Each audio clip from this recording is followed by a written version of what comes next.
Hello students, I am Nivedita and today we will start it chapter 3 atoms and molecules.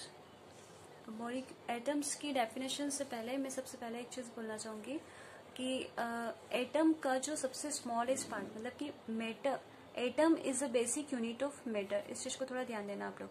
Atom is a basic unit of matter. तो यहाँ पर matter की अगर हम definition हम पहले भी दे चुके हैं, we all are surrounded by matter, है ना. तो मैटर एक्सेप्ट लाइट, है ना. लाइट को छोड़कर जितने भी मैटर आप हमारे चारों तरफ देखते हो ये सारे क्या हैं, आपके मैटर है ना. तो मैटर का जो सबसे स्मॉलेस्ट यूनिट है वो क्या है, एटम. तो एटम की डेफिनेशन क्या हुई, an atom is the smallest particle of the element that can not usually exist independently and retain all its chemical properties. Atom सबसे स्मॉलेस्ट पार्टिकल है ना, ऑफ द एलिमेंट. एलिमेंट का सबसे smallest particle है that can not be usually exist. वो usually independently exist नहीं करता है, अकेले वो बियर नहीं कर सकता है एटमोस्फेयर में, है ना. And retain all its chemical properties, मतलब कि रिटेन मतलब कि रखना, तो वो ऑल केमिकल प्रॉपर्टीज को भी वो रखता है. सिंपल एक एटम, ठीक है. तो देखो एटम की जो डेफिनेशन है उसमें हमने ये चीज नोटिस किया कि जो मैटर का सबसे स्मॉलेस्ट पार्ट आपका क्या है, एटम है. सपोज मैंने एक चौक लिया, सपोज ये आपको एक चौक दिख रहा है. इस चौक को हमने क्या किया, डिवाइड किया. जब इसको डिवाइड किया तो ये एक पार्ट एक पोजीशन ऐसा आएगा कि जिसमें हम इस चौक को और ज्यादा डिवाइड नहीं कर सकते, है ना. तो वो जो आपका सबसे स्मॉलेस्ट पार्ट आपका रहेगा वो पार्ट आपका क्या रहेगा, एटम, जो कि हमें नेकेड आइज से नहीं दिखेगा. और हाँ, उसके लिए उसे देखने के लिए हमें इलेक्ट्रॉन माइक्रोस्कोप का यूज करना होगा, राइट. तो यहाँ पर हम देख रहे हैं कि जो सबसे स्मॉलेस्ट पार्ट है, smallest tiny particle is called atom, है ना. तो यहाँ पर एटम की डेफिनेशन हमारी क्लियर हुई. और एटम का जब डायग्राम आप जब देख रहे हो तो यहाँ पे अपर साइड में देखो कुछ डायग्राम मैंने यहाँ पे बनाया हुआ है.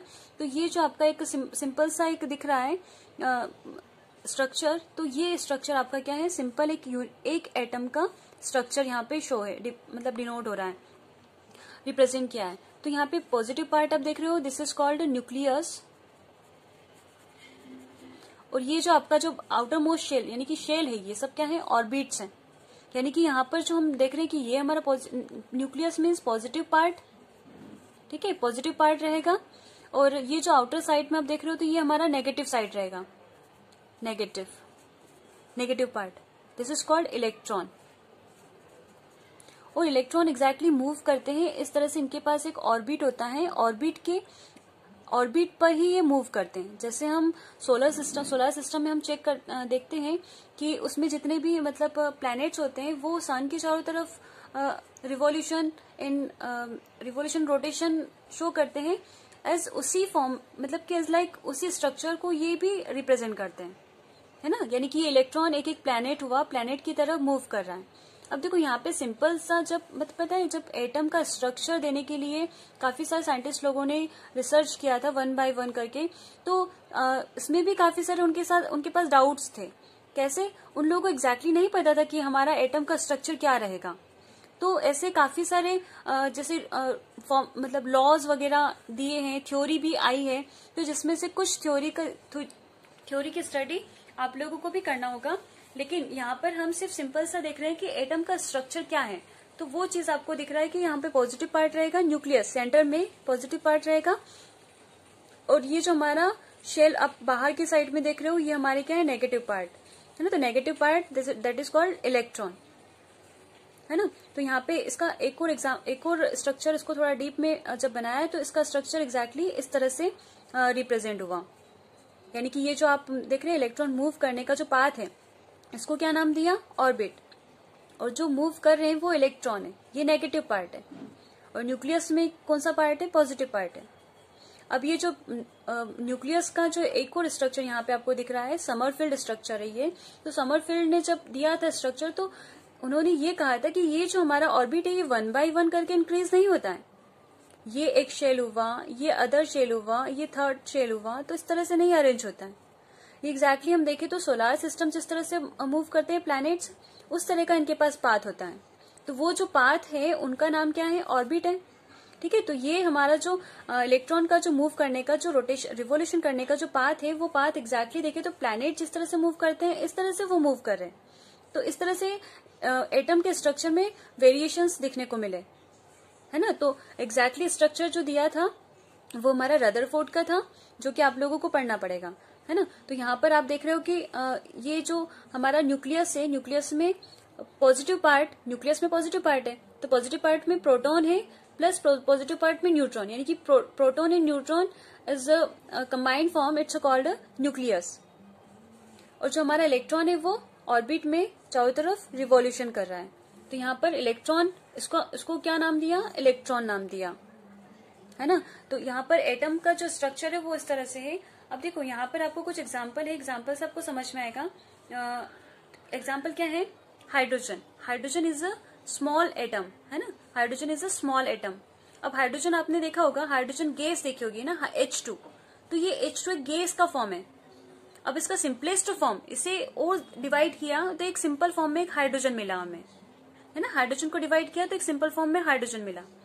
ऐसे ही देखो कोबाल्ट, कोबाल्ट में यहाँ पे आपको दिख रहा है CO, इसका सिंबल है, तो C आपका कैपिटल है और O जो है वो क्या है, स्मॉल है।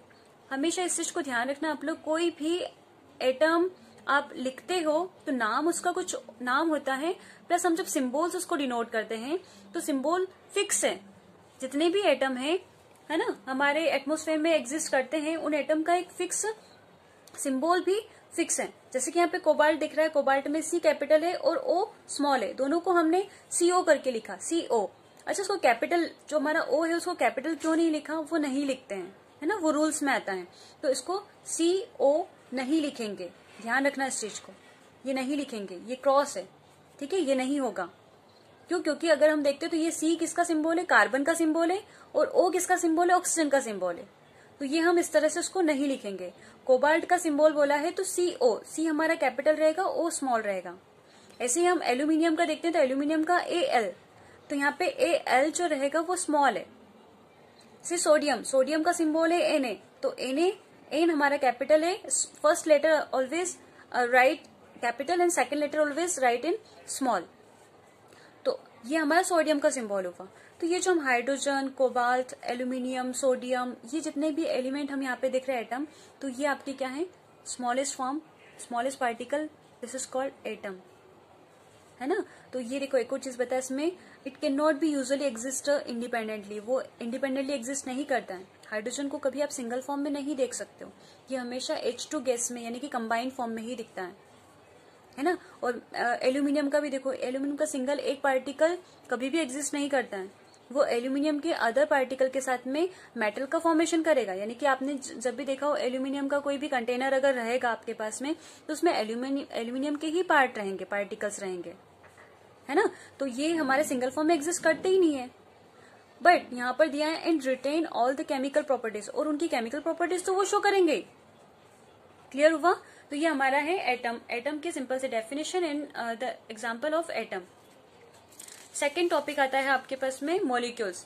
व्हाट इज मॉलिक्यूल्स, देखो molecule, a molecule is the smallest particle of an element that और अ कंपाउंड, एलिमेंट दैट और a compound capable of independent existence under ordinary condition.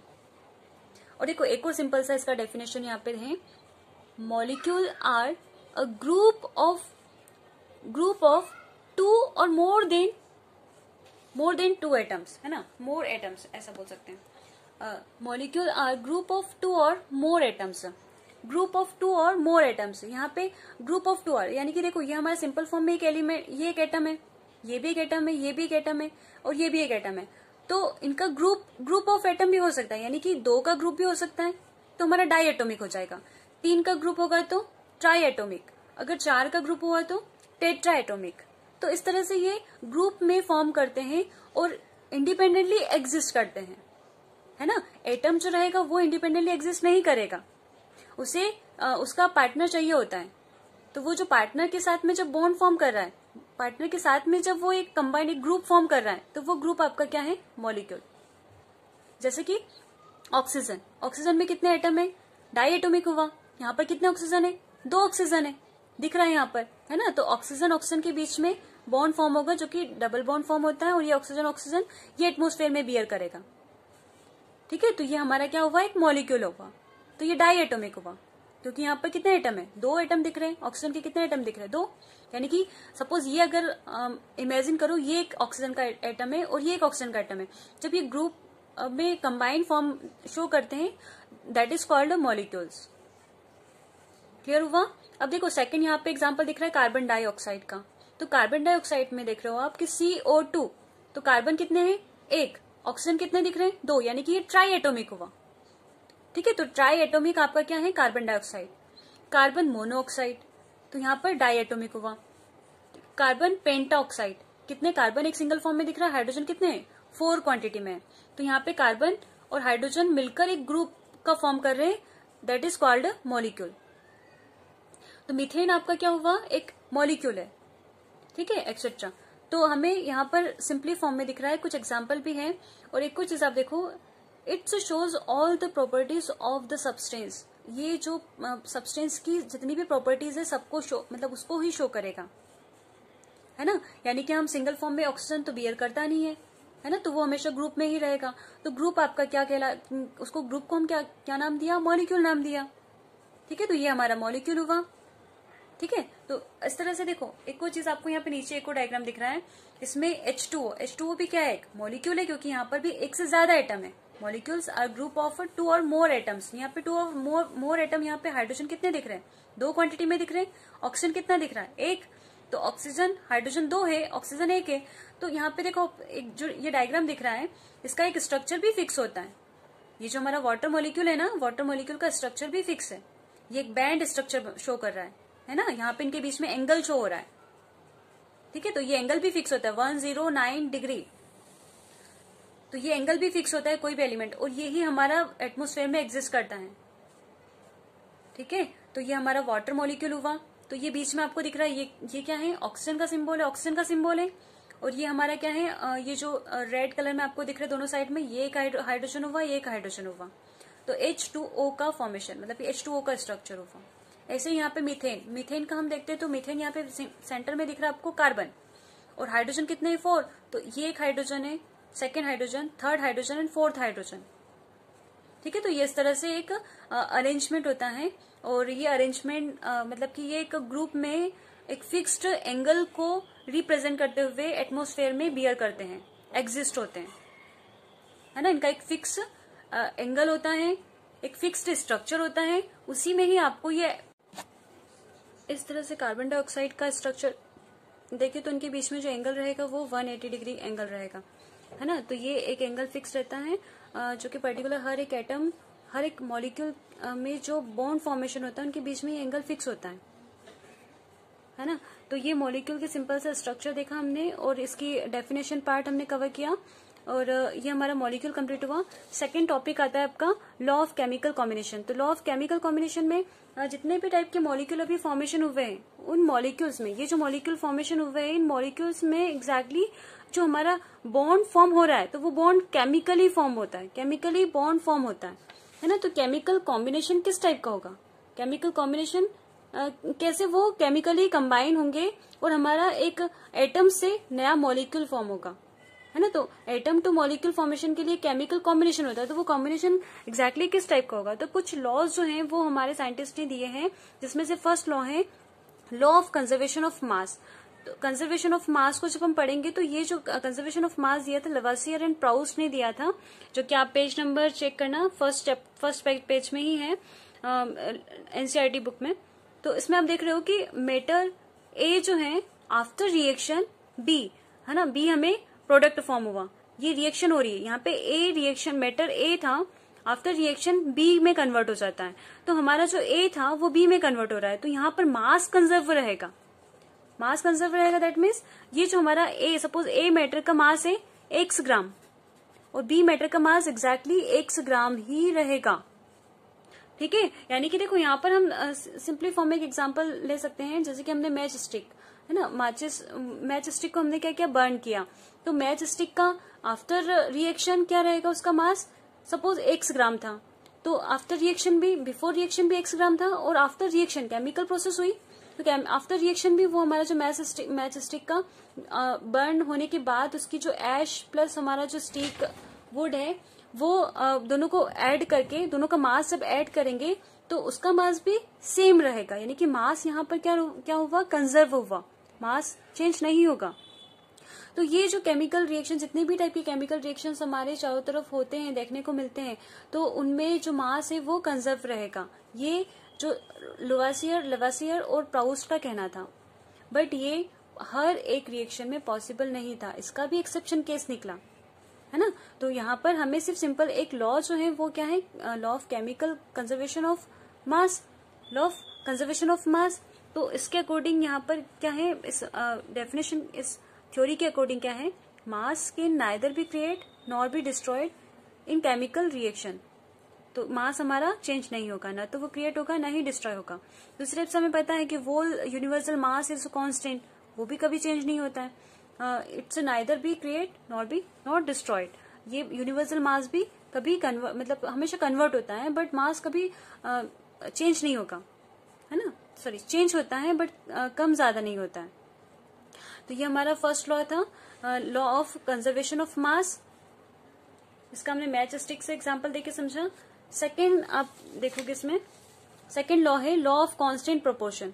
तो लॉ ऑफ कांस्टेंट प्रोपोर्शन ये है, it's a chemical substance, the element are always present in definite proportion by mass. जो ये क्या है, chemical substance, the elements are always present, elements are always present in a definite proportion by mass. तो यहाँ पर देखो, हमने suppose ये वाटर का एग्जांपल लिया, वाटर देखो, वाटर हमारा डिफरेंट फॉर्म में हम ले सकते हैं। जैसे कि हमने फर्स्ट लिया पाउंड से वाटर लिया, सेकेंड लिया रिवर, थर्ड लिया वेल, फोर्थ लिया टैप वाटर, फिफ्थ लिया सी वाटर। तो ये हमारा pond, river, well, tap and sea, यहाँ पर जितने भी डिफरेंट सोर्स हैं, वाटर के सोर्स हैं, वहां पर हमने वाटर का एक डेफिनेट मास प्रोपोर्शन को बियर करता है। मास प्रोपोर्शन किस टाइप से रहेगा, जैसे कि वाटर में हम देखते हैं कि हाइड्रोजन कितनी क्वांटिटी में है, 2 क्वांटिटी में, ऑक्सीजन कितनी क्वांटिटी में, 1 क्वांटिटी में। तो हाइड्रोजन का मास कितना है, पर्टिकुलर हर एक एटम का एक फिक्स मास होता है। तो यहाँ पर हाइड्रोजन का मास है, hydrogen mass of hydrogen is, यहाँ पे मैं लिख देती हूँ, मास ऑफ हाइड्रोजन इज 1, है ना। हाँ, अब मास ऑफ ऑक्सीजन का मास है 1816, तो 8 to 16, ठीक है। तो यहाँ पे ऑक्सीजन का जो एटम है, ऑक्सीजन एटम है, इसका एक एटॉमिक नंबर होता है, एटॉमिक नंबर का जस्ट डबल हमारा एटॉमिक मास होता है। तो यहाँ पे हम नेक्स्ट आपका टॉपिक आएगा, उसमें हम कवर कर लेंगे इस चीज को। अभी सिर्फ आपको ध्यान रखना है कि हाइड्रोजन का मास कितना है, 1 है, ऑक्सीजन का मास कितना है, 16 है। तो यहाँ पर हम जब सिंपली फॉर्म में, हाइड्रोजन हमारी क्वांटिटी में कितना है, 2 क्वांटिटी में है, तो यहाँ पे एक अगर हमारा हाइड्रोजन हुआ तो सेकेंड हाइड्रोजन, एक सिंगल हाइड्रोजन का, यहाँ पे दूसरे हाइड्रोजन का कितना मास होगा, वो भी 1 होगा। तो 1 और 1 कितना हुआ, 2 हुआ। और यहाँ पे 16 हमारा ऑक्सीजन का मास था, तो ये हमारा एक सिंपलेस्ट रेशियो क्या निकला, 2:16। और इसका हमने सिंपलेस्ट फॉर्म निकाला, यानी डिवाइड किया, तो 1:8 रेशियो में हमें क्या मिला, वाटर का रेशियो मिला, है ना। तो एक डेफिनेट प्रोपोर्शन की बात कर रहा है, तो डेफिनेट प्रोपोर्शन, वाटर का डेफिनेट प्रोपोर्शन क्या हुआ, 1:8। यहाँ पर ऐसा नहीं होगा कि पाउंड का वाटर लिया तो 1:8 रहा, बट रिवर का वाटर लिया 1:3 रहा, नहीं, ये गलत है। जितने भी वाटर आप उठाओगे, कहीं से भी लो आप वाटर, तो वो सब उनका एक फिक्स्ड प्रोपोर्शन रहेगा, that is this proportion is 1:8। Clear हुआ। तो ये एक कांस्टेंट प्रोपोर्शन को बियर करता है, जितने भी टाइप के आप मॉलिक्यूल उठाओ, है ना। तो उनमें एक और एग्जांपल देखो, यहाँ अमोनिया जो है वो हमारा नाइट्रोजन है, नाइट्रोजन का मास हम देखें तो क्या होता है, 14, है ना। तो ये हम कैसे निकालते हैं ये भी हम सीखेंगे। तो और हाइड्रोजन का तो एक है ही, तो यहाँ पे देखो नाइट्रोजन का कितना है 14 और हाइड्रोजन कितने हैं 3, तो यहाँ पे /3। तो यहाँ पे जो अमोनिया का अगर हमने लैब में इसको फॉर्म किया तो वो हमारा 14:3 का रेशियो मिलेगा। अगर इसे हम नेचुरली फॉर्म में हम कोई हमारी बॉडी में भी अमोनिया फॉर्म होता है है ना। और फर्टिलाइजर, जब फर्टिलाइजेशन प्रोसेस होती है, फर्टिलाइजेशन नहीं एग्जैक्टली, फर्टिलाइजर्स जो होते हैं, है ना, फर्टिलाइजर्स जो होते हैं उनमें भी अमोनिया फॉर्मेशन होता है, ठीक है। As a product of manner जब बनता है तब भी अमोनिया फॉर्म होता है। तो अमोनिया वहां पर डिफरेंट वे, लेबोरेटरी में एक अमोनिया फॉर्म हो रहा है, हम घर में कोई रिएक्शन होती है तो उसमें भी हमारा अमोनिया फॉर्म हो रहा है, बॉडी में डाइजेशन में भी अमोनिया फॉर्म हो रहा है। प्लस हम देखते हैं जो हमारा, तो अमोनिया के डिफरेंट फॉर्म में जो रेशो मिलेगा वो रेशो हमारा फिक्स रहेगा, 14:3 का रेशो हमें मिलेगा। तो यहाँ पर ये हमारा जो लास्ट वाला लॉ है ये भी हमने कवर किया, और ये चैप्टर ये टॉपिक हम यहीं पे क्लोज करते हैं। Second topic next lecture. Thank you so much and have a nice day.